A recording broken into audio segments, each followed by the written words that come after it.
Imagina assistir O Exorcista e descobrir que um dos figurantes do filme, na verdade, virou suspeito de ser serial killer na vida real. Você lembra que tinha um técnico de hospital na cena em que a Regan estava sendo examinada?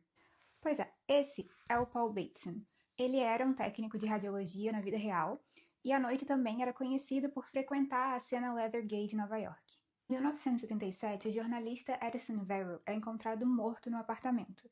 E a polícia vai lá e assume que aquilo, na verdade, era um assalto que deu errado e acabaram matando ele. Aí entra na história o Arthur Bell, que era um jornalista do Village Voice, e ele sabia muito bem como que a polícia tratava os casos que envolviam pessoas gays naquela época.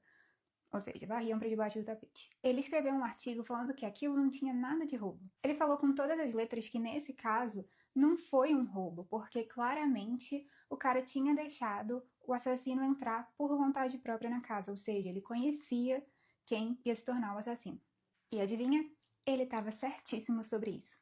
8 dias depois, ele recebe um telefonema de um cara aleatório falando que tinha gostado muito do artigo dele, mas que ele não era um psicopata. E aí ele passou os próximos minutos descrevendo passo a passo de como ele matou o Edison depois de ser rejeitado. Esse cara aleatório, na verdade, era o Bateson. E depois desse telefonema, a polícia conseguiu chegar até ele. Depois disso, começa a teoria mais doida da época, que era que o Bateson seria realmente responsável pelo bag murders que estava acontecendo ali em Nova York. Para quem não conhece esse caso, é basicamente 6 homens, todos ligados à cena gay de Nova York, que foram encontrados com os corpos desmembrados dentro de sacos de lixo no Hudson River. Só que assim, não existia testemunha, não existia prova, não existia nada. Os investigadores só sabiam que o responsável por esse crime seria alguém que entendesse bem de anatomia humana. Então, na cabeça da polícia foi assim: poxa, encontramos um cara que matou outro, que também é gay, e trabalha como técnico de radiologia. Não importa que a vítima dele não teve nada a ver com os outros assassinatos.